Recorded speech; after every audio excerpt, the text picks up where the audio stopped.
আওয়ামী লীগ সরকারের পতন হওয়ায় চাঁদপুরের মতলব উত্তর উপজেলা চ্যাংড়াচর বাজারে আনন্দ মিছিল করেছেন স্থানীয় বিএনপি ও সহযোগী সংগঠনের নেতৃবৃন্দ।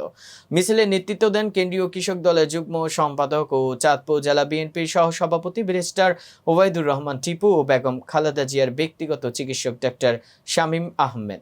দুপুরে 10ই আগস্ট আনন্দ মিছিলটি বের হয়ে থানা রোড সহ চ্যাংড়াচরের বাজারের প্রধান সড়ক প্রদক্ষিণ করে।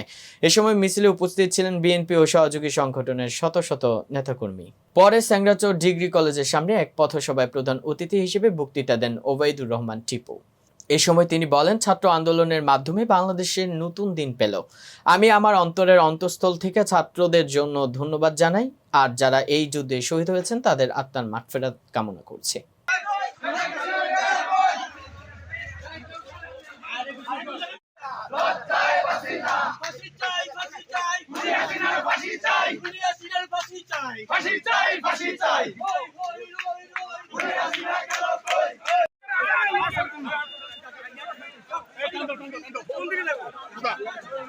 দর্শক, ভিডিওটি ভালো লেগে থাকলে অবশ্যই লাইক, কমেন্ট, শেয়ার করে কাজী টিভি নিউজ 24 এর সাথেই থাকুন এবং সবার আগে সকল আপডেট পেতে ভিজিট করুন www.kajtvnews24.com।